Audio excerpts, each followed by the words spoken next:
Hare Krishna, Krishna Krishna Hare Hare, Hare Rama, Rama Rama, Hare Hare.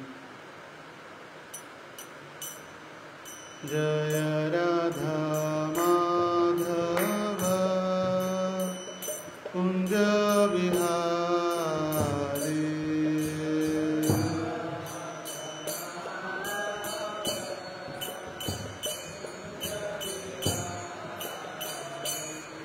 Jaya Radha Madhava Kunja Bihari.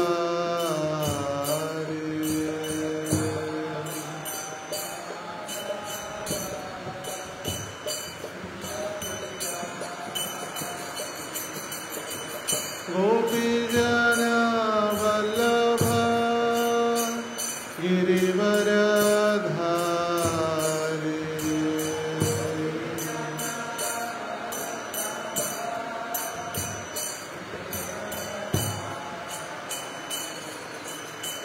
Gopi Jana Vallabha Girivaradhari.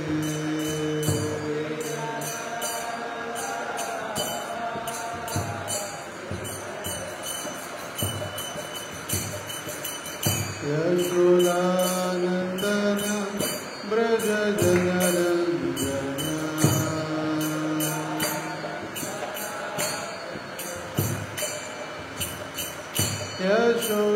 Yashodanandana Braja Janarandana.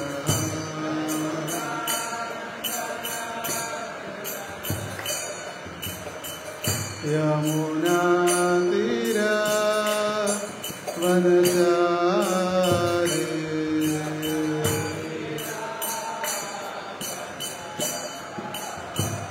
Yamuna Tira Vanachari.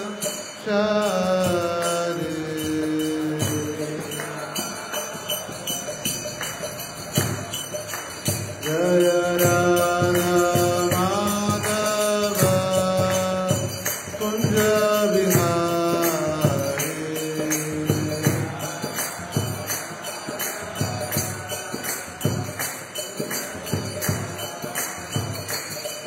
Jaya Radha Madhava Kunja Bihari.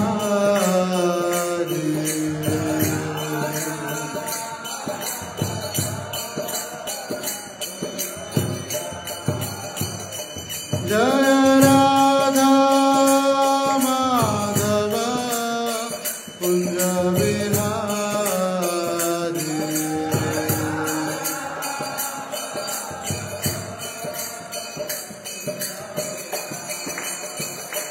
Jai Gopi Jana Vallabha Girivaradhari.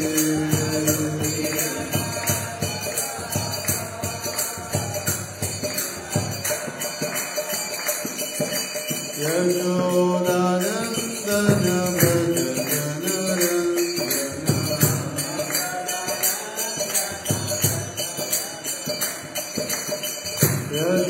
Yashodanandana Braja Janarandana.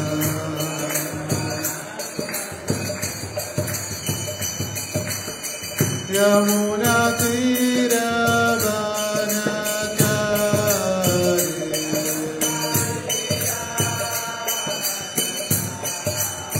Yamuna Tira Vanachari.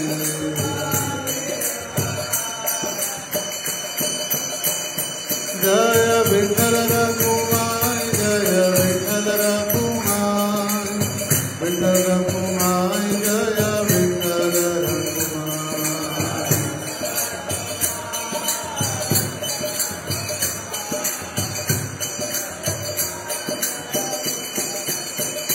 Jaya Radha Damodara, Radha Damodara Radhe.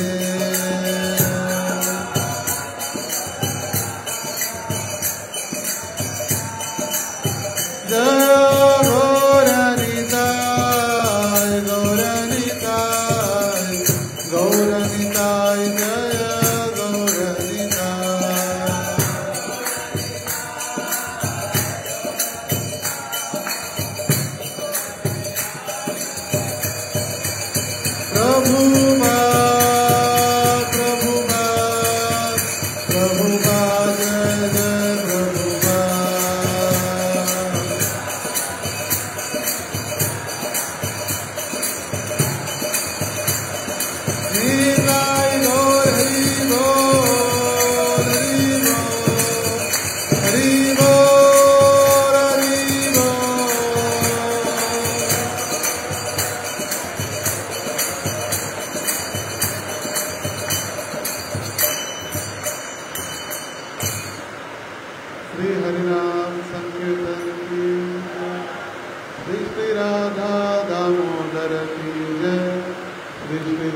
याला ढगफुटी म्हणतात, ढगफुटी. आवाज काहीच येणार ना?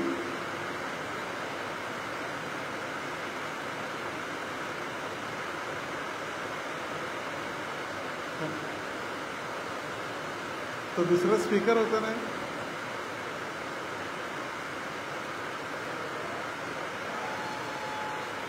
हरे कृष्णा कृष्णा कृष्णा हरे हरे, हरे राम राम राम हरे हरे, हरे कृष्णा कृष्णा कृष्णा हरे हरे, हरे राम राम राम हरे हरे, हरे कृष्णा कृष्णा कृष्णा हरे हरे, हरे राम राम राम हरे हरे, हरे कृष्णा कृष्णा कृष्णा हरे हरे, हरे राम राम राम हरे हरे.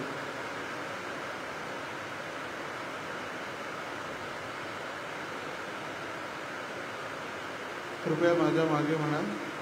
स्वयं व्यक्तिशः समुत्तीर्य अचूकपणे पार करून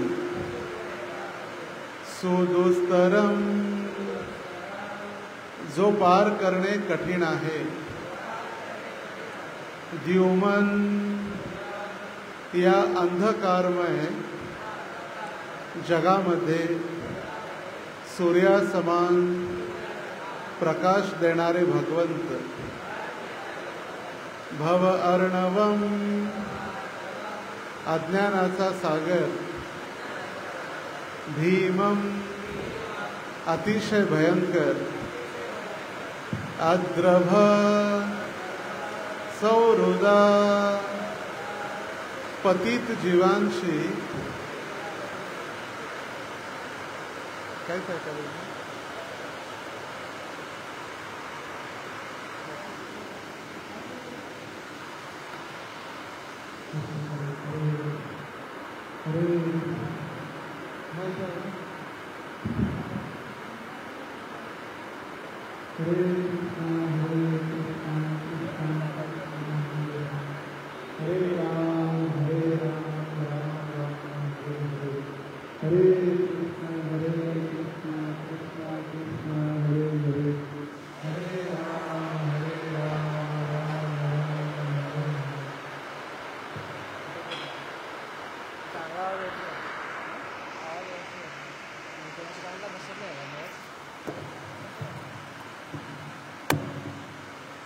हरे भवत्पद अंबोरुह, तुमचे चरण कमळ, नावम, नौका, अत्र, या जगामध्ये, ते वैष्णव, निधाय, मागे ठेवून, यातः, वैकुंठ नामक सर्वोच्च स्थानी, सत अनुग्रह, जे भक्तांवर सदैव दया आणि कृपा करतात, भवान, तुम्ही, स्वयं समुतीर्य सुदूरस्तमंद्युमन,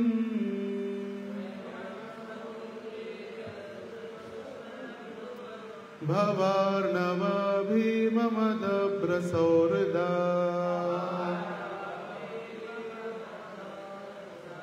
भगवत्पदाम्बोरुहनावमत्र मे,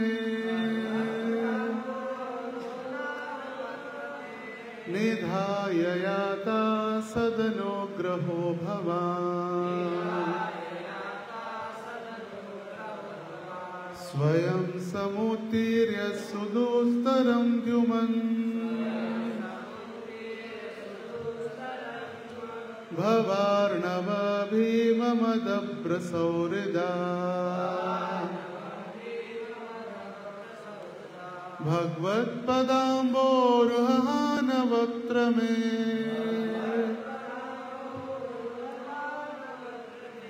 निधाय याता सदनुग्रहो भवान्, स्वयं समुत्तीर्य सुदुस्तरं द्युमन्, भवार्णवं भीममदभ्रसौहृदा, भगवत्पदाम्बोरुहनावमत्र ते,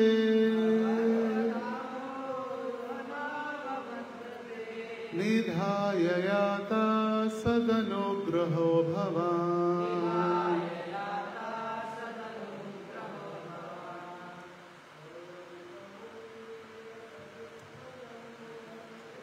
स्वयं समुत्तीर्य सुदुस्तरं द्युमन्,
अनुवाद आणि तात्पर्य श्रील प्रभुपादांच्या द्वारे श्रील प्रभुपाद की जय.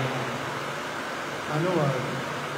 हे भगवान, तुम्ही सूर्यासमान तेजपुंज आहात.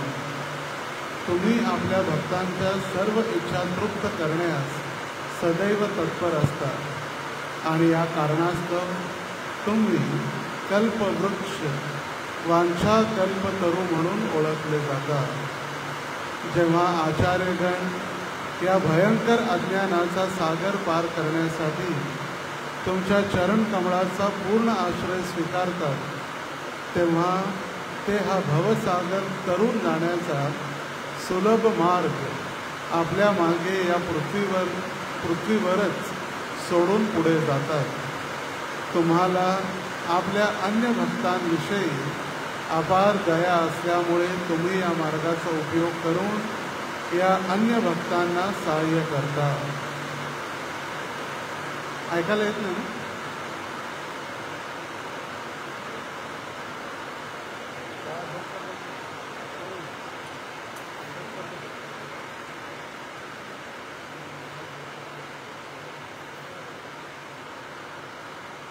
तात्पर्य.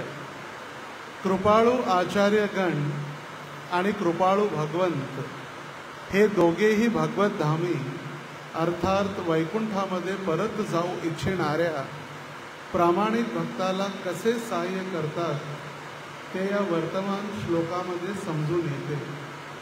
श्री चैतन्य महाप्रभू रूप गोस्वामींना उपदेश देताना म्हणतात, ब्रह्मांड भ्रमिते कोण भाग्यवान जी, गुरु कृष्ण प्रसादे पाय भक्ती लता बीज. गुरु आणि कृष्ण यांच्या कृपेने मनुष्यास भक्तिमय सेवेचे भक्ती लता बीज प्राप्त होते. स्थळ, काळ आणि साधकास अनुसरून योग्य साधनांचा उपयोग करणे हे गुरूंचे कर्तव्य आहे आणि साधक भक्तिमय सेवा करण्यास प्रेरित होऊ शकेल अशी ही साधने असली पाहिजे. जो साधक वैकुंठ लोकी परत जाण्याच्या प्रयत्नात यशस्वी होऊ इच्छितो त्याची भक्तिमय सेवा श्रीकृष्णांकडून स्वीकारली जाते.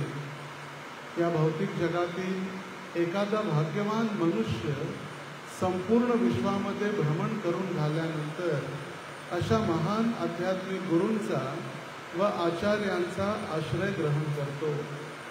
पुढे आध्यात्मिक गुरु अशा भाग्यवान भक्ताला परिस्थितीनुसार योग्य प्रकारे भक्ती सेवा करण्याचे प्रशिक्षण देतो, जेणेकरून भगवंत त्याची सेवा स्वीकारू शकतील. त्यामुळे असा साधक भक्त सहजपणे अंतिम ध्येय प्राप्त करू शकतो. वास्तव भक्त शास्त्रांच्या संदर्भानुसार सेवा करू शकेल अशा साधनांचा शोध लावणे हे आचार्यांचे कर्तव्य आहे. उदाहरणार्थ, श्रील रूप गोस्वामींनी भक्तांच्या भावी पिढ्यांना सहाय्य करण्यासाठी भक्ती रसामृत सिंधूसारखे अनेक ग्रंथ लिहिले. अशा रीतीने भविष्यातील साधकांना सहाय्यभूत ठरतील अशा ग्रंथांची रचना करणे हे आचार्यांचे कर्तव्य आहे. साधक या ग्रंथांच्या सहाय्याने भक्ती सेवेच्या मार्गामध्ये प्रावीण्य मिळवून भगवत कृपेने भगवतधामी परत जाण्यास पात्र होऊ शकतात. कृष्ण भावनामृत आंदोलनामध्ये आम्ही याच मार्गाचे अनुसरण करीत आहोत. या आंदोलनामध्ये भक्तांनी अवैध मैथून निषेध, मादक द्रव्यांचे सेवन निषेध, मांसाहार निषेध आणि द्युत निषेध या 4 नियमांचे पालन करावयाचे असते आणि प्रतिदिन 16 माळा जप करण्याचा असतो. त्यांनी या प्रमाणित नियमांचे वा शास्त्रोक्त आदेशांचे पालन करायचे असते. पाश्चात्य देशामध्ये अखंडपणे नाम कीर्तन करणे शक्य नसल्यामुळे साधकाने हरिदास ठाकूरांच्या जीवनाचे कृत्रिमपणे अनुकरण करू नये, तर उपयुक्त मार्गाचे अनुसरण करावे. अधिकारी पुरुषांनी संकलित केलेल्या विविध ग्रंथांमधील नियमांचे तथा पद्धतीचे काटेकोरपणे पालन करणाऱ्या भक्तासच भगवान श्रीकृष्णांचा आश्रय प्राप्त होतो. आचार्यांनी दिलेल्या दिव्य पद्धतीद्वारे साधक भक्त भगवंतांच्या चरणकमळ रूपी नौकेवर आरूढ होऊन अज्ञानाचा सागर पार करू शकतो. या मार्गाचे तंतोतंतपणे पालन करणारा भक्त भगवत कृपेने शेवटी वैकुंठाची प्राप्ती करतो. या मार्गास आचार्य संप्रदाय असे म्हणतात. पद्मपुराणात संप्रदाय विहीना ते मंत्रस्ते निष्फला मता असे म्हटले आहे. आचार्य संप्रदाय हा शास्त्रोक्त आणि अधिकृत आहे, म्हणून हा संप्रदाय न स्वीकारणाऱ्या मनुष्याचे जीवन निष्फळ होते. श्रील नरोत्तम दास ठाकूरांनी असे म्हटले आहे, तांदेर चरण से भक्त सनिवास जन्म जन्म हये अभिलाष. मनुष्याने आचार्य पुरुषांच्या चरण कमळांची आराधना करून भक्तांच्या संगतीत राहिले पाहिजे. असे केल्याने अज्ञानाचा सागर पार करण्याचे त्याचे प्रयत्न खचितच सफल होतील. ओम अज्ञानतिमिरान्धस्य ज्ञानाञ्जनशलाकया चक्षुरोन्मीलितं येन तस्मै श्री गुरवे नमः. नमः ओम विष्णुपादाय कृष्णपृष्ठाय भूतले श्रीमते भक्तिवेदांत स्वामी इति नामिने. नमस्ते सारस्वते देवे गौरवाणी प्रचारिणे निर्विशेष शून्यवादी पाश्चात्य देशतारिणे. जय श्री कृष्ण चैतन्य प्रभु नित्यानंद श्री अद्वैत गदाधर श्रीवास आदि गौर भक्त वृंद. हरे कृष्णा कृष्णा कृष्णा हरे हरे, हरे राम राम राम हरे हरे. हरे कृष्ण. तर बऱ्याच काळानंतर आज या ठिकाणी विठ्ठल रुक्मिणी आणि सर्व भक्तांची सेवा करण्याची संधी प्राप्त झाली. आणि जन्माष्टमी आता जवळच असल्यामुळे येत्या 16 तारखेला श्रीकृष्ण जन्माष्टमी. आणि जन्माष्टमी म्हणजे भगवंतांचं प्राकट्य. आणि आता जो काळ चालू आहे, आज तारीख 6, एक 10 दिवस अगोदर आपण जो कालावधी किंवा वेळ जी आहे, तीच वेळ जेव्हा भगवंतांची स्तुती सर्व देवी देवतांनी भगवंतांच्या प्रसन्नतेसाठी, भगवंत आता कुठे देवकीच्या गर्भामध्ये, गर्भातून बाहेर आलेले नाही, आणि वेळ हीच आहे. याच काळामध्ये सर्व देवी देवता भगवंतांना प्रार्थना करू लागलेले आहेत की भगवंता आता तुम्ही अवतार घेणार आहात, आणि अवतार घेण्या अगोदर त्यांची प्रार्थना करण्यासाठी आलेले आहेत. आपण बघतो की बलराम जयंती आणि कृष्ण जन्माष्टमी 8 दिवसाचं अंतर आहे. किती? 8. नवमी दशमी आपण जर पाहिलं, आता जर सुरुवातीपासून, आज किती तारीख आहे? 9. जर 9ला पौर्णिमा आहे आणि 16 तारखेला जन्माष्टमी आहे. 10, 11, 12, 13, 14, 15, 16, तर 7 दिवस. आणि 8व्या दिवशी भगवंतांचं अवतरण आहे. पण फक्त भगवंत 8 दिवसापासून लहान नाही आहेत. 1 वर्ष 8 महिने. दाऊजी किंवा बलरामजी आपल्या सगळ्यांना काढतं, फक्त भगवंत बलरामजी 8 दिवसांनी मोठे आहेत आणि कृष्ण 8 दिवसांनी लहान आहेत. खरं 1 वर्ष 8 महिने, 1 वर्ष 8 दिवस. 1 वर्ष 8 दिवस म्हणजे आता 2025ची जर जन्माष्टमी असेल तर 2024च्या जन्माष्टमीच्या 8 दिवस अगोदर बलरामजी अवतरित झालेले आहेत. म्हणजे भगवंत बलरामजींपासून 373 दिवस लहान आहेत. जर दिवसानुसार जर बघायचं म्हटलं तर 365 दिवसाचा 1 वर्ष आणि त्याच्यामध्ये जर 8 ॲड केले तर 373 वर्ष होतात. 373 दिवस. 373 दिवसांनी कृष्ण भगवंतांपासून लहान आहेत. आणि म्हणून आजचा श्लोक निवडलेला होता की आज देवी देवतांद्वारे भगवंतांची स्तुती आपण ऐकणार होतो. पण इतका असा मुसळधार पाऊस जो सोलापूरवाल्यांनी कधी बघितलेला नसेल. पहिला पाऊस थोडाफार पाहिला असेल आणि पण इतका भयंकर पाऊस. पहाटे 3 वाजल्यापासून चालू आहे.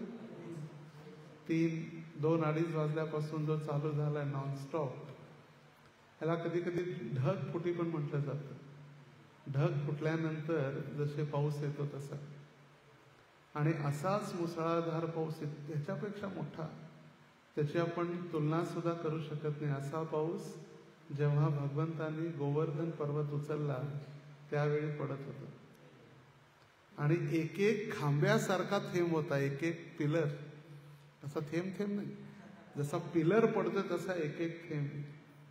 आणि तो पाऊस फक्त महाप्रलयाच्या वेळी त्याचा उपयोग होतो. महाप्रलयाच्या वेळी त्या ढगांना किंवा त्या मेघ बोलवून महाप्रलय संपूर्ण पृथ्वीवरती किंवा संपूर्ण ब्रह्मांडामध्ये सर्वत्र पाणीच पाणी होऊन जातं. तर आजच्या श्लोकामध्ये किंवा किती संबंधित श्लोक आहे. तर या ठिकाणी सांगितलेलं आहे भवत पदांभी रुह नाव सत्रमे. तर भगवंत कसे आहेत? एका नावेप्रमाणे. आणि ते नाव किंवा आचार्यगण त्या नावेप्रमाणे आपल्याला भगवंतांच्या धामी घेऊन जाणार आहेत. आता नाव कधी उपयोग होते? पाण्यामध्ये. नाव ही कधीही नौका पाण्यातच तिचा उपयोग होतो किंवा पाण्यातच तिची सुंदरता, पाण्यातच तिचं वैशिष्ट्य, पाण्यातच तिचा उपयोग केला जातो. तीच नौका किंवा नाव जर आपण आणून जमिनीवर ठेवली तर काय होणार आहे? मुलं त्याचा खेळण्यासाठी उपयोग करतील. काळांतरानं ती नौका खराब होईल, गंजून जाईल. लाकडाची असेल तर खराब होऊन जाईल. जमिनीवर व्हॅल्यू आहे की पाण्यात व्हॅल्यू आहे? पाण्यात व्हॅल्यू आहे.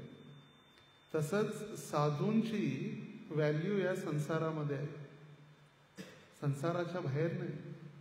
आपले जे प्रचाराची मुवमेंट आहे, जे प्रभुपाद म्हणतायत की पाश्चिमात्य देशामध्ये दररोज हरिदास ठाकूरांसारखं बसून जप करू शकत नाहीत भक्त. आणि म्हणून नवीन नवीन पद्धतीनं आपण प्रचार करतो. साधूंनी जर विचार केला, अरे आता माझं काय आवश्यकता नाही संसारामध्ये, मी जाऊन वृंदावनमध्ये भजन करू, मी साधना करू, मी जगन्नाथपुरीमध्ये जाऊन आरामात जगन्नाथांची सेवा करू, सिद्ध बकुळच्या झाडाखाली बसून जप करू, 3 लाख जप. तसं आपण करू शकत नाही. कारण साधूंची किंमत किंवा साधूंची आवश्यकता या संसारामध्ये आहे. जशी नौकेची आवश्यकता पाण्यामध्ये आहे तसंच साधूंची आवश्यकता या संसारामध्ये आहे. पण जशी नौका पाण्यात ठेवल्यानंतर ती पाण्यात व्हॅल्यू आहे तिला, पण नौकेच्या आत जर पाणी आलं तर नौका बुडते. एक जरी बारीक छेद असेल त्याच्यात हळूहळू पाणी घुसू लागतं आणि नौका बुडू लागते. त्याच पद्धतीनं साधूची व्हॅल्यू संसारात आहे, पण संसार जो आहे तो साधूंच्या आत नाही गेला पाहिजे. आणि जर तो संसार जर त्या साधूच्या आत गेला तर मग तो व्यक्ती संसारिक व्यक्ती बनतो. मग साधूची शुद्धता आणि साधुत्व राहत नाही. आणि मग बघा, साधूंची आवश्यकता कुठं आहे? संसारामध्ये आहे. नौकेची आवश्यकता कुठं आहे? पाण्यामध्ये आहे. पण पाण्यात राहिल्यानंतर नौकेच्या आत जर पाणी आलं, जशी नौका बुडून जाते, त्याच पद्धतीनं आपण भक्त जर संसारामध्ये राहून जर आपल्यामध्ये संसार वाढत गेला तर आपण मायेमध्ये बुडून जाणार. आणि माया तयार आहे.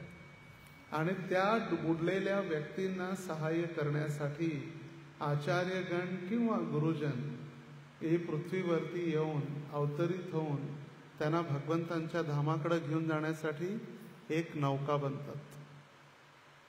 आणि म्हणून एका बद्ध जीवाला, म्हणून प्रभुपाद देत आहेत, ब्रह्मांड भ्रमिते कौनो भाग्यवान जीव, गुरु कृष्ण प्रसादे पाय. भक्ती लता बीज. एकट्याचं कार्य नाही. भगवंत कधीही एकटे कार्य करत नाहीत किंवा भक्त कधी एकटे कार्य करत नाहीत. दोघं मिळून, गुरु आणि भगवंत दोघं एकत्रित येऊन त्या बद्ध जीवाला भगवत धामात घेऊन जातात. म्हणून आपल्याला दोघांची आवश्यकता आहे. आणि म्हणून ज्यावेळी कुबेरचे पुत्र नलकुबेर आणि मणिग्रीव या दोघांनी ज्यावेळी अपराध केला नारदांच्या प्रती, नारदांनी त्यांना श्राप दिला, तुम्हाला नग्न अवस्थेत राहायसाठी आवडतं, तुम्ही काय बना, झाड बना, वृक्ष. कधी कपडे घालायची आवश्यकताच नाही. कधी झाडांचे कपडे शिवायला येतात का? अनादी गोविंदपुरांकडे नाही. आमचं छोटं झाड आहे, आमचं मोठं झाड आहे, कधीच नाही. कारण का त्याला जे विवस्त्र राहायसाठी आवडलेलं आहे म्हणून तर त्यांना विवस्त्र असं शरीर किंवा योनी प्राप्त झालेली आहे. तर काळांतरानं जेव्हा भगवंत प्रकट झाले गोकुळामध्ये आणि गोकुळामध्ये दामोदर लीला झाली, भगवंतांनी त्या 2 वृक्षांचा उद्धार केला आणि ते दोन्ही वृक्ष धडाम म्हणून पृथ्वीवरती पडले आणि नलकुबेर आणि मणिग्रीव अगदी तेजस्वी 2 पुरुष त्या वृक्षातून प्रकट झाले. आणि ते दोघं स्तुती करू लागले भगवंतांची. आणि भगवंतांची स्तुती केली, पण आशीर्वाद काय मागितला? वाणी गुणानुकथने श्रवणो कथायाम.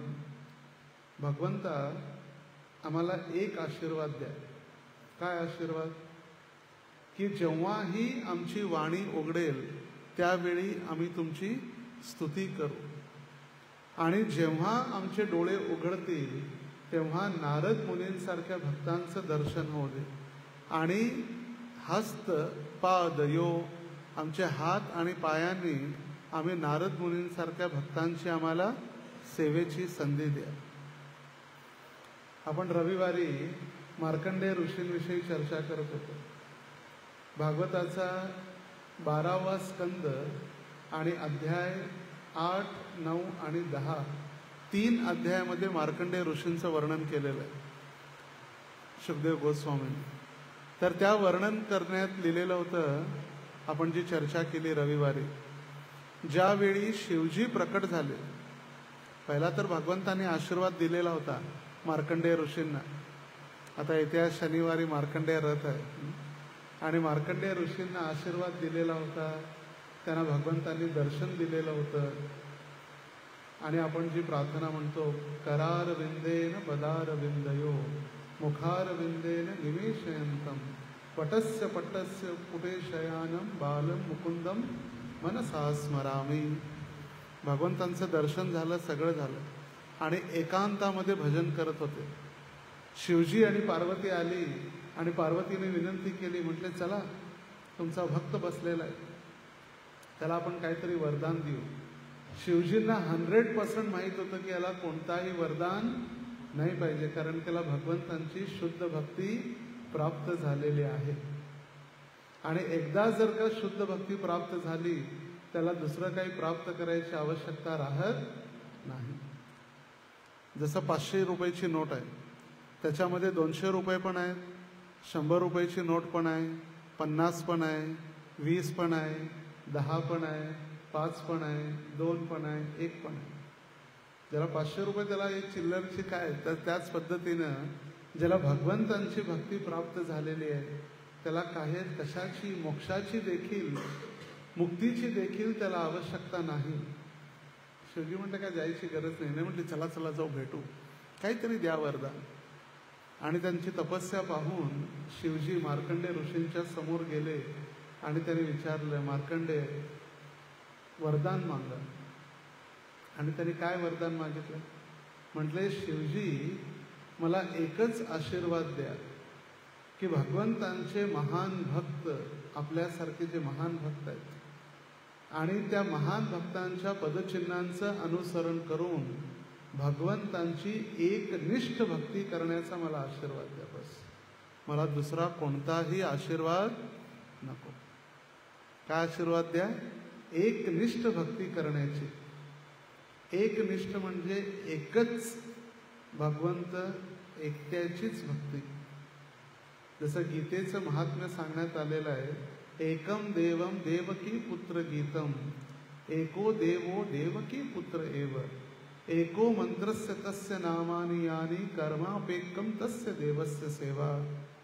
एक ग्रंथ म्हणजे भगवद्गीता, एक भगवंत म्हणजे श्रीकृष्ण, एक मंत्र म्हणजे हरे कृष्ण महामंत्र, आणि अशा भगवंतांची सेवा. त्याला म्हटलेलं आहे एकनिष्ठ भगवंतांची सेवा करणं. आणि गुरु आणि कृष्ण दोघं एकत्रित येऊन त्या बद्ध जीवाला भगवत धामात घेऊन जाण्यासाठी जे येतात त्याचं वर्णन देवी देवता करतात. देवी देवता आता कुठे आहेत? कारागृहामध्ये आहेत, कंसाच्या कारागृहामध्ये. पहिले 6 मुलांची हत्या केलेली आहे कंसाने. 7वं गर्भपात झाला अशी अफवा पसरली सगळीकडे. कारण देवकीच्या गर्भातून बलरामजींना रोहिणीच्या गर्भामध्ये स्थानांतरित करण्यात आलं. एका गर्भातून दुसऱ्या गर्भात. आहे का कुठली टेक्नॉलॉजी? बाळ मेलेलं नाही, बाळ जिवंत आहे, पण एका आईच्या गर्भातून दुसऱ्या आईच्या गर्भामध्ये. कर्षण देवकीच्या गर्भातून रोहिणीच्या गर्भामध्ये, आणि म्हणून त्यांचं नाव झालं संकर्षण. एका गर्भातून दुसऱ्या गर्भामध्ये. आणि इथं सगळ्यांना वाटलं की देवकीचा गर्भपात झाला, मिसकरेज. काल गुरु महाराज सांगत होते, मिसकरेज झाला, गर्भपात. आणि मग नंतर जेव्हा 8वा पुत्र आता देवकीच्या गर्भामध्ये अवतरित झालेला आहे. आता भगवंत आपण जसं जन्म देतो मुलांना तसं देत नाही. सर्वप्रथम भगवंत प्रकट झाले वसुदेवांच्या हृदयामध्ये, वसुदेवांच्या हृदयातून देवकीच्या हृदयामध्ये, देवकीच्या हृदयातून देवकीच्या गर्भामध्ये. आणि आता देवकी आहे कारागृहामध्ये, आणि अंधारमय कोठडी किंवा कारागृह. आणि त्या ठिकाणी ज्या भगवंत अवतरित झाले देवकीच्या गर्भामध्ये, कोटी सूर्य समप्रभा. कोटी सूर्य एकत्रित आल्यानंतर जसा प्रकाश होतो तसा प्रकाश त्या कारागृहात पडला. आणि सगळ्यांना कळालं की आता भगवंत अवतरित होणार आहेत. आणि म्हणून सर्व देवी देवता लगेच स्वर्गातून किन्नर, गंधर्व, यक्ष सगळे येऊन आपली प्रार्थना करू लागलेले आहेत. भगवंतांना आठवण करून देण्यासाठी, भगवंता विसरू नका कशाला अवतार घेणार आहे. तुमचा अवतार कशासाठी आहे? परित्राणाय साधूनां विनाशाय च दुष्कृतां. आणि दुष्कृतीचे जे लोक आहेत, ज्यांना मारण्यासाठी तुम्ही अवतरित झालेला आहे, सगळ्यात पहिला तुमचा मामाच तुमच्या घरात आहे, कंस मामा. आणि बाहेर आल्यानंतर मामाच्या प्रेमाने विसरू नका. आणि म्हणून देवी देवता आठवण करून देण्यासाठी आलेले आहेत. सत्यम सत्यम सत्यम. तुम्ही सत्याच्या बाजूने चालणारे आहात. तुम्ही सत्यासाठी अवतार घेत आहात. तुम्ही सत्य स्थापन करण्यासाठी अवतार घेत आहात. आणि विसरू नका, तुम्हाला कुणाला मारायचं आहे? पहिला कंसालाच मारायचं आहे. पहिलं ऑपरेशन घरातच आहे. किती भगवंतांना सेवा किंवा भगवंतांना किती मोठी जबाबदारी आहे. आल्याबरोबर सगळ्यात पहिला आपल्याला मामाचीच जबाबदारी त्यांच्यावर आहे, मामाची हत्या करण्याची. आणि आता पुढे जे देवता ब्रह्माजी प्रार्थना करत आहेत भगवंतांना, हे भगवंता, तुम्ही जे सूर्यासमान तुमचं तेज पुंज आहे आणि भक्तांच्या सर्व इच्छा तृप्त करण्यास आपण तत्पर असता. आणि या कारणासाठी तुम्ही कल्पवृक्ष म्हणून ओळखले जाता. वांछा कल्पतरू. आपण भक्तांना म्हणतो, पण ती भगवंतांपासूनच भक्तांना शक्ती प्राप्त झालेली. भक्तांकडे जे काही आहे ते कुणाचं आहे? भगवंतांचं आहे. आणि भगवंतांपासूनच त्यांची प्राप्ती झालेली आहे. जर कुणी सुंदर असेल, भगवंत सुंदर आहेत म्हणून जीव सुंदर आहे. कोणी बुद्धिमान असेल भगवंत बुद्धिमान आहे म्हणून जीव बुद्धिमान आहे.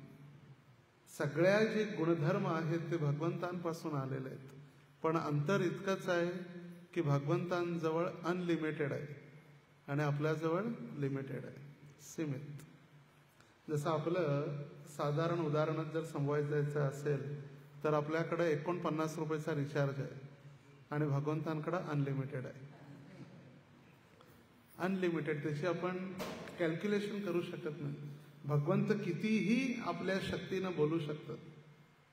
आपल्याला प्रत्येक वेळी बघायला लागते 49 आहेत. एक कॉल केला 1.5 रुपये कट झाला, दुसरा 1 मिनिट 1.5 रुपये, 1 मिनिटाच्या वरती 1 सेकंद जरी झाला तरी 3 रुपये झाले, दुसरा मिनिट लागू झाला, आणि तशी आपली शक्ती संपून जाते.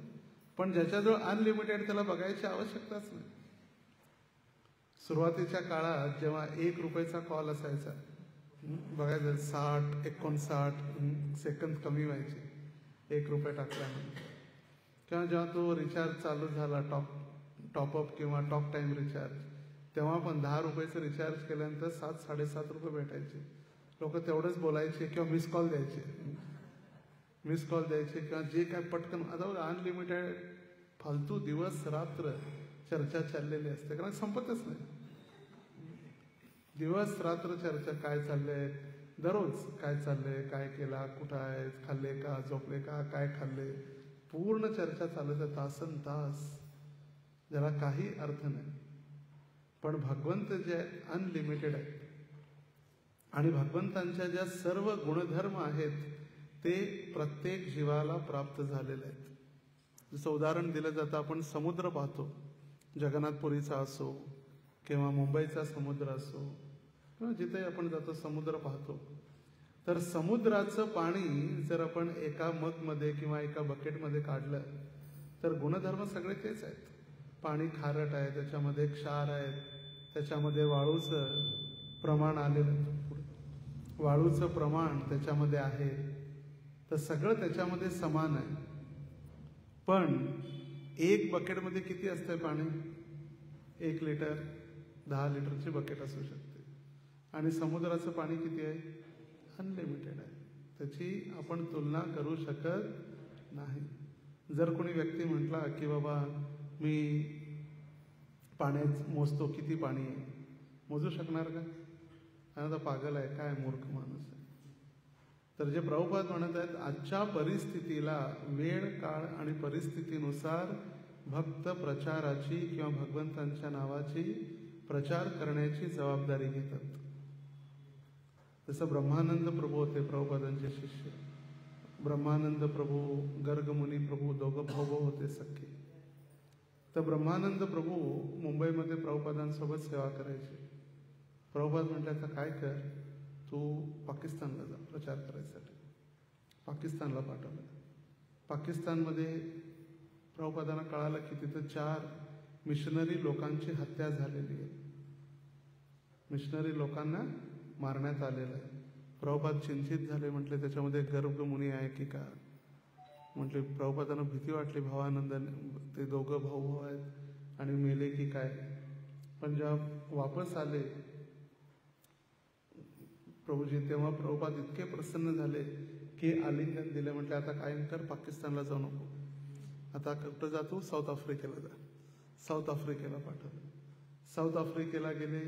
तिथून त्यांना वृंदावनला पाठवलं. वृंदावनहून पुन्हा मुंबईला बोलवलं. जिथं जिथं ज्यांची आवश्यकता असायची तसं प्रभुपादांनी प्रत्येकाला सेवेमध्ये लावलं. तर प्रभुपाद हे नाही म्हटले की तुम्ही सगळेजण बसून फक्त जप करा, कीर्तन करा, साधना करा. जर सगळ्यांनी जर ते केले तर प्रचार कोणी केला असता. आणि म्हणून गुरु जे आहेत ते भगवंतांप्रमाणे दयाळू आहेत. कृपाळू आचार्यगण आणि कृपाळू भगवंत हे दोघेही भगवत धामी अर्थात वैकुंठामध्ये परत जाऊ इच्छिणाऱ्या प्रामाणिक भक्ताला सहाय्य करण्यासाठी येतात. कंडिशन काय? आपण प्रामाणिक असणं. जर आपण प्रामाणिक असू तर सर्व इच्छा भगवंत पूर्ण करतात. प्रामाणिक असणं. आपण भगवंतांना फसवू शकत नाही. आपण काय करतोय, संसारामध्ये राहिल्यानंतर या संसारातील लोकांना फसवत फसवत फसवत आपल्याला असं वाटतंय की आपण भगवंतांना पण फसवू शकतो, भगवंतांना देखील आपण फसवू शकतो. जसं आता जो महाअवतार नरसिंह, हिरण्यकश्यपूला काय वाटलं ब्राह्मणांना मारू शकतो किंवा असुर कुळातील लोकांना मारू शकतो, मनुष्यांना, साधूंना, देवी देवतांवरती मी विजय प्राप्त केला, त्यानंतर विष्णूला सुद्धा मी मारू शकतो. त्यांचा एकच शत्रू होता विष्णू. का? कारण माझा भाऊ सख्खा हिरण्याक्षी ज्यांनी हत्या केलेली आहे त्याला मी सोडणार नाही. तसंच आपल्याला पण वाटते की आपण 4 लोकांवर नियंत्रित केलंय, कुटुंबातील, मग नंतर गल्लीतील. जसं होतं ना, पहिला कुटुंबाचा राजा, नंतर गल्लीचा राजा, नंतर मग समाजाचा राजा, मग हळूहळू राजा राजा होतो. त्याला वाटतं मी आता मोठा राजाच झालो. पण भगवंतांसमोर कोण राजा नाही. भगवंत सगळ्यांचे एक छत्र सम्राट आणि सगळ्यात मोठे राजे आहेत. तर भगवंतांना आपण कधीही फसवू शकत नाही. आणि म्हणून प्रभुपाद म्हणत आहेत की प्रत्येक भक्ताने काय केलं पाहिजे, आजच्या परिस्थितीनुसार सगळ्यांना भक्तीत लावण्यासाठी त्यांच्या त्यांच्या योग्यतेनुसार. म्हणून भगवंत जे आहेत आपल्या शुद्ध भक्ताद्वारे भक्तांना मार्गदर्शन करतात. जशी जशी ज्या भक्ताची योग्यता आहे त्या त्या योग्यतेनुसार त्याला जबाबदारी दिली जाते. जसं भगवंत म्हणाले की चातुर्वर्ण्य मया सृष्टम गुण कर्म विभागशः. त्याचे गुण आणि कर्म पाहून भगवंत त्याला काय देतात, बुद्धी देतात. जाती भगवंतांनी तयार केलेले नाही आहेत. लोक म्हणतात किती जाती आहेत, किती धर्म आहेत. भगवंतांनी हे त्याच्या गुण आणि कर्मानुसार, जाती धर्मानुसार नाही. जसं कोणी इन्क्लाइंड असतो सेवेसाठी, डीटी वर्शिप ज्याला आवडत असते त्याला मग गुरु डीटी डिपार्टमेंटमध्ये लावतात. ज्याला कीर्तनाची आवड असते त्याला कीर्तनमध्ये लावतात. जो लक्ष्मीचा वापर चांगल्या पद्धतीनं करू शकतो त्याला मग लक्ष्मीचं सेवा देतात पूर्णपणे. जसं प्रभुपाद जेव्हा मुंबईमध्ये ज्यांनी प्रचार चालू केला आणि हरिनाम संकीर्तन व्हायचं, जसं विदेशात होतं तसं, मग विदेशात होतं तसं हरिनाम संकीर्तन चालू केलं तर मुंबईवाले लोक 5 रुपये 10 रुपये टाकायला लागले भक्तांजवळ. आणि मग प्रभुपादांना सांगितलं, प्रभुपाद हे सगळे पैसे फेकू लागले तुमच्यावर. प्रभुपाद म्हणले कीर्तन बंद करा. ती जी पद्धती आहे अमेरिकेची इथं सक्सेसफुल होणार नाही. आणि मग तेव्हा गिरिराज महाराजांना प्रभुपादांनी सांगितलं, start the life membership program. Donation collection करण्यासाठी लाईफ मेंबरशिप चालू केली. 1111 रुपये, 1111 आणि लाईफ मेंबरशिप चालू झाली. आंतरराष्ट्रीय कृष्ण भावनामृत संघ इस्कॉनची लाईफ मेंबरशिप किंवा लाईफ पॅट्रॉन. तर प्रत्येक वेळी एकच होऊन चालत नाही. आणि म्हणून म्हटलेलं आहे परिवर्तन प्रकृतीचा नियम आहे. आपण माझी हेच नियम आहेत किंवा माझी हीच आवडती आहे किंवा हेच माझे घरचे संबंध आहेत किंवा ही परंपरा आहे, नाही. वेळेनुसार आपण परिवर्तनासाठी तयार राहणं आवश्यक आहे. अगोदर सगळं 5 वर्षाचे असताना गुरुकुलमध्ये ब्रह्मचार्यांना पाठवलं जायचं. ब्रह्मचारी गुरुकुले. आता 25 वर्षानंतर सगळं संसार फिरून आल्यानंतर आश्रममध्ये एंट्री होते ब्रह्मचारी. तसं वैदिक पद्धतीनुसार तर तो चुकीचा आश्रम. कारण त्यांनी संसार पाहण्या अगोदर, भौतिक जगामध्ये प्रवेश करण्या अगोदर त्याला गुरुच्या नियंत्रणामध्ये ठेवणं आवश्यक असतं. पण आता त्यांनी सगळं झाल्यानंतर त्याला आश्रममध्ये तो ब्रह्मचारी बनतो. पण आता प्रभुपादांनी जी संस्था चालू केली आजच्या परिस्थितीनुसार त्याला भगवंतांच्या सेवेत लावण्याचा मुख्य उद्देश. नियम आहे पण आता तो नियम आजच्या परिस्थितीला आपण लागू करू शकत नाही.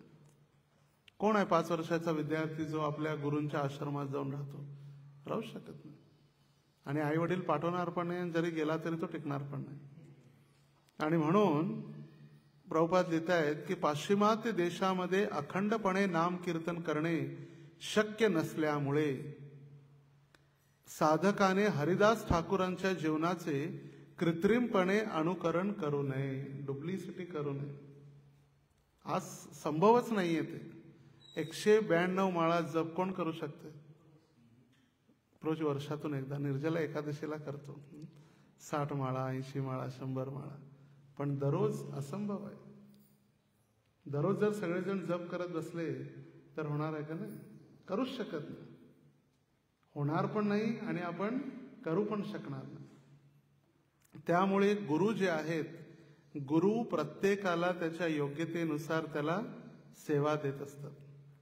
आपल्याला मंत्र जरी प्राप्त झाला, प्रभुपाद लिहित आहेत की आपल्याला मंत्र जरी प्राप्त झाला, आपण मोठे अध्ययन जरी केलं, शास्त्रांमध्ये पारंगत जरी झालो, जोपर्यंत गुरुचा आशीर्वाद नाही तोपर्यंत मंत्र सुद्धा फळ देत नाहीत. आणि म्हणून लिहिलंय पद्मपुराणानुसार, संप्रदाय विहीना ये मंत्रास्ते विफलामता.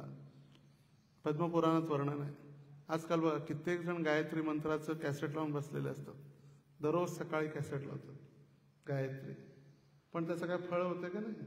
कारण का? गायत्री मंत्र जो आहे ती मातेप्रमाणे आणि गुरु एका पित्याप्रमाणे. जेव्हा गुरु गायत्री देतात त्यावेळी त्या भक्ताचा पुनर्जन्म होतो. आणि म्हणून त्याला म्हटलेलं आहे द्विज. द्विज म्हणजे दुसऱ्यांदा जन्म ज्याचा झाला. पक्ष्यांना द्विज म्हटलेलं आहे. द्विज राज म्हणजे पक्ष्यांमध्ये राजा. तर का म्हटलेलं आहे पक्ष्यांना द्विज?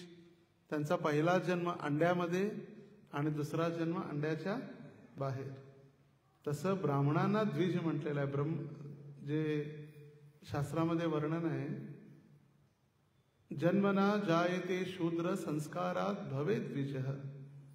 आपण जन्मजात सगळे शूद्र जन्माला येतो, पण ज्यावेळी गुरु आपल्या कानामध्ये गायत्री उच्चारण करतात त्यावेळी तो व्यक्ती द्विज बनतो. संस्कार झाल्यामुळे संस्कारात भवे द्विजः. द्विज म्हणजे त्याचा दुसरा जन्म होतो.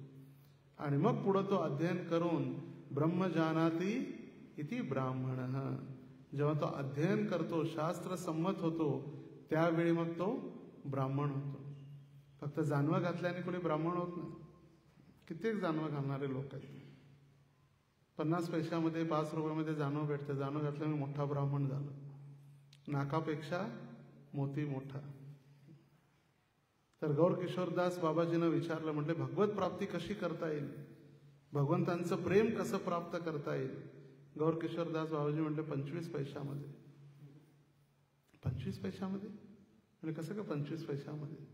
म्हटले जे नरोत्तम दास ठाकूरांनी लिहिलेले ग्रंथ आहेत, चंद्रिका किंवा प्रार्थना, जे ग्रंथ आहेत ते ग्रंथ आणा आणि त्या ग्रंथांचं अध्ययन करा. कृष्ण प्रेम प्राप्त होईल. जानवं घातल्याने नाही. कारण त्या ग्रंथामध्ये आचार्यांनी कृष्ण देण्याची शक्ती त्यांच्याजवळ आहे. ज्याच्याजवळ ते आहे तोच देणार ना. आता एखाद्या जर आपण दारूच्या दुकानात गेला, त्याच्याजवळ दारू आहे तो दारूच देणार आहे. त्याच्याजवळ जाऊन आपण कृष्ण प्रेम विचारू शकत नाही. वाळूच्या दुकानात जाऊन आपण डाळ मागू शकत नाही. वाळूचे जे दुकान असतात, वाळू, खडी, सिमेंट, तिथं तेच भेटणार आहे. तसं जे भगवंतांचे भक्त आहेत, ज्यांच्याजवळ कृष्ण आहेत, तेच आपल्याला कृष्ण देऊ शकतात. आणि म्हणून वैष्णवांच्या चरणी, गुरूंच्या चरणी ज्या प्रार्थना केली जाते त्या प्रार्थनेमध्ये कृष्ण से तोमार कृष्ण देते पार. कृष्ण तुमचे आहेत आणि तुमच्याजवळ कृष्ण असल्यामुळे तुम्ही कृष्णाला देण्याची शक्ती तुमच्याजवळ आहे.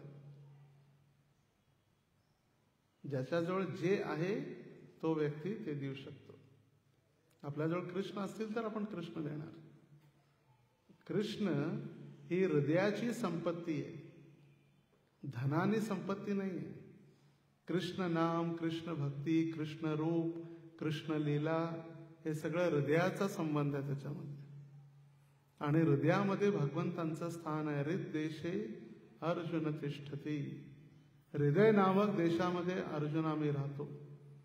आणि ते भगवंत अवतार घेण्या अगोदर सर्व देवी देवता प्रकट होऊन त्यांची स्तुती करू लागलेले आहेत. आणि भगवंतांना सांगू लाग, भगवंता तुम्ही अवतार घेता कशासाठी? तुमच्या शुद्ध भक्तांद्वारे निश्चित केलेल्या भक्तांना किंवा या संसारातील लोकांना भगवत धामी परत घेऊन जाण्यासाठी. आणि दोघांनी एकत्रित येऊन हे घेतलेला संकल्प आहे. किंवा प्रोजेक्ट आहे भगवंतांचा आणि भक्तांचा, शुद्ध भक्तांचा. दोघं एकत्रित येऊन हा संकल्प केलेला आहे बद्ध जीवांना घेऊन जाण्यासाठी. म्हणून तुकाराम महाराज म्हणतात, बुडती हे जन पाही न डोळा म्हणूनही कळवळा येत असे. हा संसारातील लोक बुडत चाललेले म्हणून दुःख वाटते. आणि म्हणून बघा भगवंत किती दयाळू किंवा किती आपल्या भक्तांबरोबर प्रेम करतात. आपला जन्म झाला त्याच्या नेक्स्ट डे प्रभुपादांचा जन्म आहे, नंदोत्सव. रात्री 12 पर्यंत तपस्या, आपण नंदोत्सवाला फीस्ट आहे. रात्री 12 वाजता खिचडी भगर आहे, पण दुसऱ्या दिवशी 12 नंतर फीस्ट आहे, गुलाबजामुन, कचोरी, उत्सवच उत्सव आहे. कारण भगवंतांपेक्षा त्यांचं प्रेम आपल्या भक्तांवर आहे. तर प्रभुपाद षड गोस्वामी विषयी सांगत होते आणि त्यानंतर प्रभुपाद म्हणाले, भक्तिविनोद ठाकूर षड गोस्वामी प्रमाणे त्यांची दिनचर्या होती, म्हणून भक्तिविनोद ठाकूरांना 7वे गोस्वामी म्हटलं जातं. एक शिष्य म्हटला, प्रभुपाद तुम्ही 8वे आहे. प्रभुपाद म्हटले, तू 9वा गोस्वामी आहे. एकदा प्रभुपादांच्या प्रवचनामध्ये एक व्यक्ती उठला आणि म्हणाला, मी भगवंत आहे, मी भगवंत आहे, I am the God, I am the God, I am the God, जोर जोरात ओरडू लागला. प्रभुपाद म्हटले, ठीक आहे, आता चांगला गॉड, गुड गॉड बनून खाली बस आणि प्रवचन ऐक. Be a good God and seat properly. चांगला भगवंत बनणे, खाली बसून ऐक. तर अशा लोकांना प्रभुपादाने भक्त बनवले जे स्वतः भगवंत म्हणून घोषित करत होते. चैतन्य महाप्रभूंनी प्रचार केला झारखंडमध्ये, थोडा जंगलात, दक्षिण भारत, कुर्मक्षेत्र, पंढरपूर हा भाग आणि वृंदावनच्या रस्त्यामध्ये जितकी गावं येतील तिथं कृष्ण प्रेम दिलं. बाकी कोणासाठी? बाकी श्रेय प्रभुपादांसाठी ठेवलेलं होतं. अमेरिकेला गेले नसते का चैतन्य महाप्रभू? गेले असते की. बंगालमधून गुजरातला गेले असते, कोण थांबवलं असतं त्यांना? भगवंत द्वारकाधीश ज्यावेळी होते, रुक्मिणीचं अपहरण करण्यासाठी द्वारकेला रात्री रथामध्ये बसले, सकाळी कौंडिण्यपूरला पोचले, अमरावतीजवळ रथात. आता हे तर साक्षात भगवंत आहेत, फक्त इच्छा जरी केले तरी पोचले असते. ज्या भगवंतांनी रातोरात आपल्या मथुरावासियांचं रक्षण करण्यासाठी द्वारका उभा केली एका रात्रीत, त्या भगवंतांना अमेरिकेला, मुंबईला, युरोपला जाणं कष्ट होतं नाही, पण ते श्रेय प्रभुपादांना द्यायचं होतं. आणि म्हणून चैतन्य मंगलमध्ये वर्णन आहे की मोर सेनापती भक्त यदी पापी दुराचारी दुरे देशे जाय. महाप्रभू म्हणतात, जेव्हा पापी हे दुराचारी लोक देश सोडून परदेशात जातील, मोर सेनापती भक्त, माझा सेनापती भक्त येऊन त्यांना काय करेल? तिथं जाऊन त्यांना कृष्ण प्रेमाचं वितरण करेल. आणि यासाठी प्रभुपाद आणि भगवंत अवतरित होतात आपल्या भक्तांचं रक्षण करण्यासाठी. आणि मुख्य उद्देश आहे की आपल्याला भगवत धामात घेऊन जाण्यासाठी. पण आपल्याला सुटत नाही संसार. आपल्याला न सुटल्यामुळे आपल्याला वाटते की नाही इथंच चांगलं आहे. जसं इंद्राला भगवंतांची माया बघायची होती आणि माया बघता क्षणी दुसऱ्या क्षणी इंद्र डुक्कर झाला. आणि डुक्कर म्हणजे काय करतात? विष्ठा खाणारे डुकरांची ती पूर्ण परिवार किंवा डुक्करांची जिथे एरिया असते घाण जागेमध्ये वगैरे. तर नारद मुनी आले आणि नारद मुनी म्हणाले, अरे नारद तू तर नारद आले म्हणून आले, हे इंद्र तू तर स्वर्गाचा राजा आहे आणि इथं काय विष्ठा खातो? तिथं तर 56 भोग आहे. म्हटले, तिथं मला अशी विष्ठा भेटणार का? म्हटले, मी इथं प्रसन्न आहे. म्हटले, 56 भोग सोडून इथं काय? म्हटलं, इथं विष्ठा जशी आहे तो विष्ठा खाल्ल्याचा आनंद, भगवंतांची माया. त्यांना पाहिजे तर भगवंतांची माया कशी कार्य करते. तर आपण जर म्हटलं भगवंतांना खरोखर प्रामाणिकपणे, भगवंता मला मुक्त करा आणि मी यायसाठी तयार आहे, तर मग भगवंत आपल्याला तशी बुद्धी देते. आणि जर आपली इच्छा नसेल तर मग भगवंत काय बुद्धी देणार आहे? इथंच राहा, इथंच राहायचं ना, राहा, आनंदाने राहा. मग भगवंत सांगतात, नाही नाही भगवंत काय नाही, भक्ती काय नाही, काय मंदिरला जाऊन भेटणार आहे? पिक्चरला जाऊ आपण. मंदिरात काय, भक्तीमध्ये काय?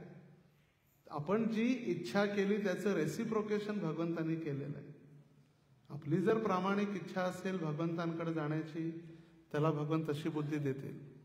आणि जर आपली बुद्धी तशी इच्छा नाहीये, आपल्याला इच्छा आहे भौतिक संसारामध्ये ऐश्वर्य, भौतिक संसारामध्ये आपल्याला झेंडा काढायचा आहे, भगवंत तर राहा बाबा इथंच राहा, येऊ नको, आनंदाने राहा. जसं ज्यांची इच्छा नसते भगवंतांचं नाव घ्यायची किंवा शुद्ध नाम घ्यायची, माळ हातात घेतल्यानंतर व्यक्ती झोपतो. माळ हातात घातल्याबरोबर झोप यायला चालवते. भगवंत डिस्टर्ब नको, मला पण डिस्टर्ब नको, तुला पण डिस्टर्ब नको, आराम आहे. तू तुझ्या दुनियेत राहा, मी माझ्या दुनियेत राहतो, मला पण डिस्टर्ब करू नको, नाव घेऊन आरामात झोप. बघा, माळ हातात घेतल्याबरोबर झोप येते, कथेत बसल्याबरोबर झोप येते. भगवंत ठीक आहे, आरामात राहा, तुला इथंच राहायचं ना, इथंच राहा. भगवद्गीतेचा 10वा अध्याय आणि 10वा श्लोक, ददामी बुद्धी योगम तम येन माम उपयांति ते तेषा सतत निक्तानाम भजताम प्रीतिपूर्वकम ददामी बुद्धी योगम तम येन माम उपयांति ते. 10वा अध्याय आणि 10वा श्लोक भगवद्गीता. त्याचं जर शेवटचं तात्पर्याचा, शेवटचा जो पॅरेग्राफ आहे तात्पर्याचा, प्रभुपाद लिहित आहेत की एखादा भक्त एखाद्या आध्यात्मिक संस्थेशी त्याचा संबंध आलेला असेल, त्याला गुरुकडून दीक्षितही झालेला असेल, पण त्याची बुद्धी नाही शिकलेला नसल्यामुळे किंवा त्याची बुद्धी विकसित न झाल्यामुळे तो सेवा करू शकत नाही किंवा भगवंतांची प्राप्ती करू शकत नसला, पण जर तो प्रामाणिक असेल तर त्याला भगवंत हृदयापासून शक्ती आणि बुद्धी प्रदान करतात.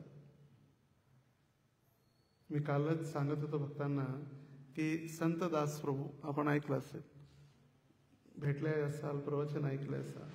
प्रभूजी कधीही शाळेत गेलेले नाही, कधी शाळेत गेले नाहीत, पण त्यांना पूर्ण रामायण, भागवत, भगवद्गीता, तुम्ही जो शास्त्र सांगा त्यांना तोंडपाठ आहे. तुकारामांचे अभंग, वारकरी संप्रदायामध्ये कीर्तन तर उभं राहून कीर्तन, हातात विणा घेऊन, तुम्ही जे म्हणा. ददामी बुद्धी योगम तम येन माम उपयांति ते. एकच कंडिशन आहे की आपण प्रामाणिक असणं. प्रामाणिक असलं की भगवंत आपल्याकडून काहीही चमत्कार करून घेऊ शकतात, पण आपण भगवंतांना फसू शकत नाही. आणि हीच कंडिशन एक प्रभुपादांनी किंवा भगवंतांनी ठेवलेली आहे की प्रामाणिक होऊन माझी सेवा करा. आपण विशेष जर आपल्याला वेळ असेल आवर्जून जर वेळ काढून आपण भगवद्गीतेचा 10वा अध्याय आणि 10वा श्लोक घरी गेल्यानंतर आपण वाचा. शेवटचा एकच पॅरेग्राफ आहे, प्रभुपाद स्पष्ट लिहितात त्या ठिकाणी. ऐका भगवद्गीता, कारण प्रसादसाठी वेळ आहे, संदेश आलेला आहे. प्रसाद तयार नाही प्रभूजी, अजून थोडा वेळ प्रवचन घ्या.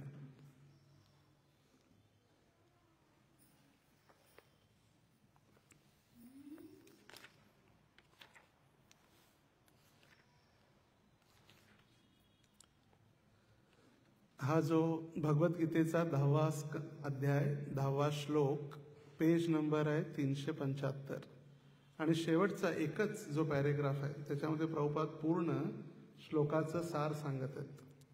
एखाद्या मनुष्याला प्रामाणिक आध्यात्मिक गुरु असेल, आपल्याकडे आहेत प्रामाणिक गुरु आहेत, त्याचा एखाद्या आध्यात्मिक संस्थेशी संबंधही असेल. आहे प्रामाणिक आहे संस्था की डाऊट आहे कोणाला प्रभूजी? नाही, डाऊट आहे. प्रामाणिक संस्था पण आहे, पण तरीही प्रगती करण्या इतपत तो जर बुद्धिमान नसेल, आपण आहे बुद्धिमान नाही, तर काय करायचं? आता बघा, दोन गोष्टी आहेत, प्रामाणिक गुरु प्राप्त झालेले आहेत आणि आध्यात्मिक संस्था प्रामाणिक प्राप्त झालेली आहे, पण आमची बुद्धी तितकी नाही आहे, तर काय? पण तरीही प्रगती करण्या इतपत तो जर बुद्धिमान नसेल तर कृष्ण त्याला आतून हृदयातून उपदेश करतात. भगवान करू शकतात की नाही उपदेश? हृदयात जाऊ शकतात? जाऊ शकतात की नाही? कुठेही जाऊ शकतात. अणु रेणू कणाकणामध्ये आहेत जर आपले मित्र आपल्या मैत्रिणी हृदयामध्ये बसू शकतात तर मग भगवान का जाऊ शकत नाही? मेरे दिल में सिर्फ तू ही है आणि चाललेले असतात गाणे ना हृदयमला चालले जोरदार सकाळ सकाळ. फक्त श्रावण आहे म्हणून आध्यात्मिक किंवा भक्ती गीतं चालू आहेत. श्रावण संपला की ना आणि प्रेम लो चालू असतात दिवसभर जोर जोरात. मंदिराच्या आसपास जितकेही प्रेम, मी तुझ्यासाठी तू माझ्यासाठी, संपलं. जसं मी मागच्या वेळी सांगत होतो, एक प्रेमी म्हणत होता की मी सर्व काही तुझ्या डोळ्यामध्ये मला संपूर्ण विश्व दिसतं, मी सगळं तुझ्या डोळ्यामध्ये मला सगळा संसार दिसू लागलेला आहे. तिथून एक व्यक्ती चाललेला तर म्हटलं माझं गाढव हरवलंय बघा तिच्या डोळ्यात दिसतंय. म्हणजे तिच्या डोळ्यात जर तुम्हाला सगळा संसार दिसतोय, पूरा दुनिया तेरी आंखों में दिख रही है, तो फिर मेरा एक गधा खो गया, देखो उसकी आंखों में मिलता है क्या, सापडतोय का बघा. याकरिता आवश्यक ती योग्यता म्हणजे मनुष्याने सतत कृष्ण भावनेमध्ये युक्त असले पाहिजे आणि प्रेम व भक्ती भावाने सर्व प्रकारची सेवा केली पाहिजे. सर्व प्रकारची. जेही आपल्याला गुरु किंवा गुरूंचे प्रामाणिक अधिकारी जे देतील त्या गुरूंच्या आदेशानुसार आपण ती प्रामाणिक सेवा करणं आवश्यक आहे. आणि कशी?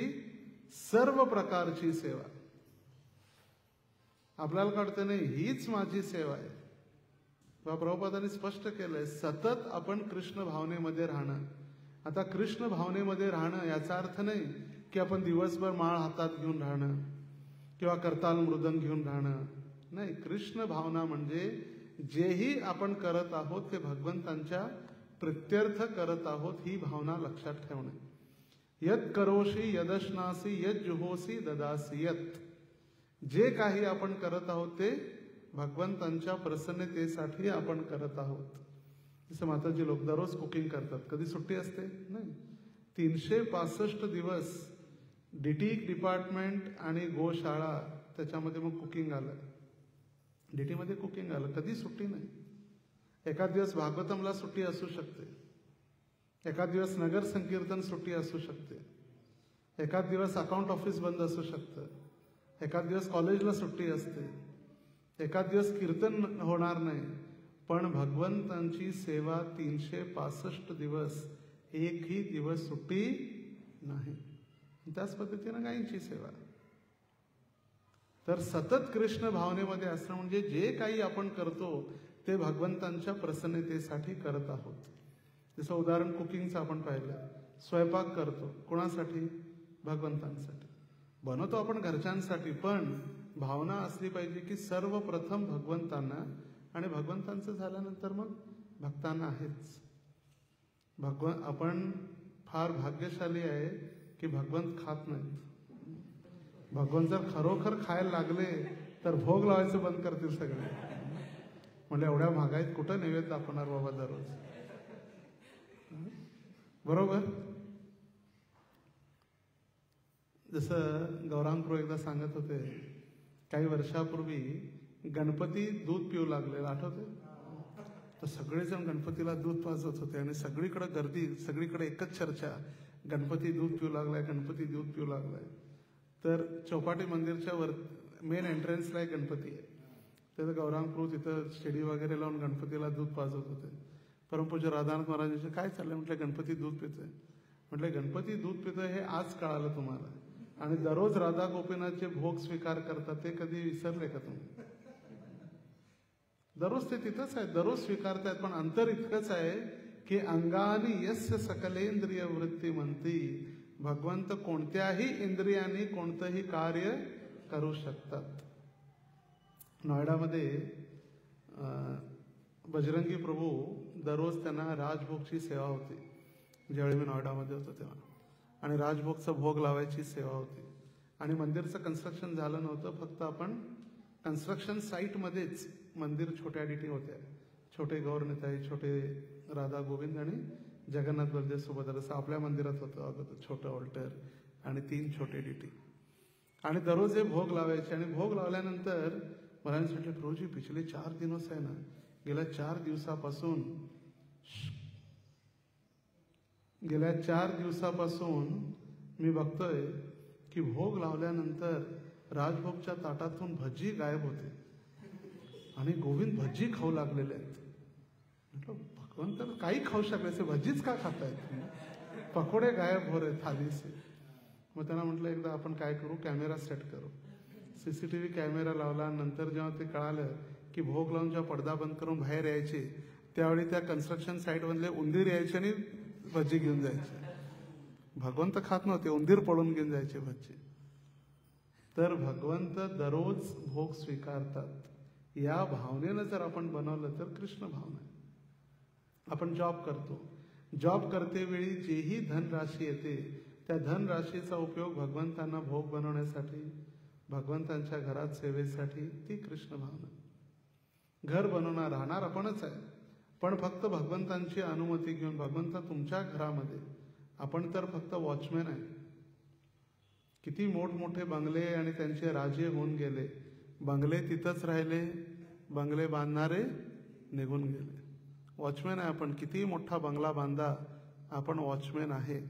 आपण बांधणार, त्याची काळजी घेणार, मुलांच्या हातात देणार, निघून जाणार. मग तो दुसरा वॉचमॅन. वॉचमॅन बदली होतात. डे शिफ्ट वॉचमॅनची बदली होते. डे नाईट आणि डे शिफ्ट नाईट शिफ्ट असते ना, तसं आपली वॉचमॅनगिरी संपली, नेक्स्ट वॉचमॅन. काही उचलून घेऊन जात नाही आपण. आणि त्या भावनेमध्ये राहणं. भगवंता धन्य आहे की तुम्ही मला या घरात ठेवलं. कित्येक लोकांना घरावरती एक छत नाहीये, ते माझ्यासाठी छत दिलं. ती भावना, त्याला म्हटलेलं आहे कृष्ण भावना. हे रे की फक्त आपण करताल, मृदंग हातात ग्रंथ घेतले आणि टाळ वाजवत गेलं, तीच कृष्ण भावना आहे. नाही, आपल्या मनामध्ये मानसिक चिंतन जे आहे त्याला म्हटलेलं आहे कृष्ण भावना.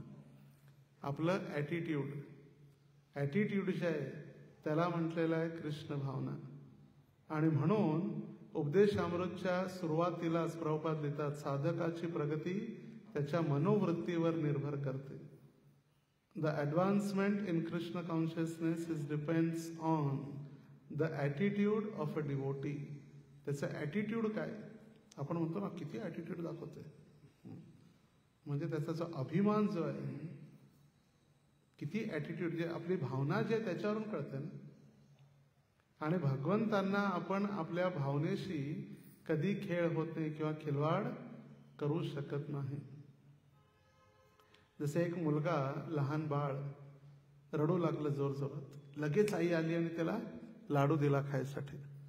दुसऱ्यांदा काही वेळानंतर पुन्हा बाळ रडू लागलं, आई आलीच नाही. तास झाला, 2 तास झाला, रडते बाळ, आई आलीच नाही. शेवटी बाळ आईकडे गेलं आणि विचारलं, म्हणजे मी पहिला रडलो, तू लगेच आली, मला लाडू दिला, आणि आता किती वेळ झाला रडतोय, तू आलीच नाही का? आई म्हटली, तू पहिला रडत होता माझ्यासाठी आणि आता रडत होता लाडूसाठी. त्यामुळे भगवंतांना माहिती आहे आपण कुणासाठी रडतोय. भगवंतांसमोर जाऊन काय प्राप्त करायचंय, कृष्ण भावना की भौतिक जगताची इच्छा. याकरिता आवश्यक ती योग्यता म्हणजे मनुष्याने सतत कृष्ण भावनेमध्ये युक्त असले पाहिजे आणि प्रेम व भक्तिभावाने सर्व प्रकारची सेवा केली पाहिजे. सर्व प्रकारची. असं नाही की फक्त मला माईक दिला तरच मी सेवा करणार, मी फक्त कुकिंगच करणार, भांडी घासणार नाही, मी फक्त ड्रेसिंगच करणार. मोठी सेवा.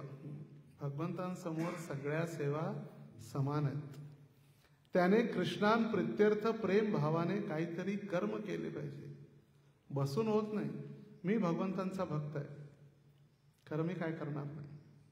मी भगवंतांचा भक्त आहे, मी काहीच करणार नाही. कर्म केल्याशिवाय भक्ती होऊ शकत नाही. कारण भक्ती सक्रिय आहे, निष्क्रिय नाहीये.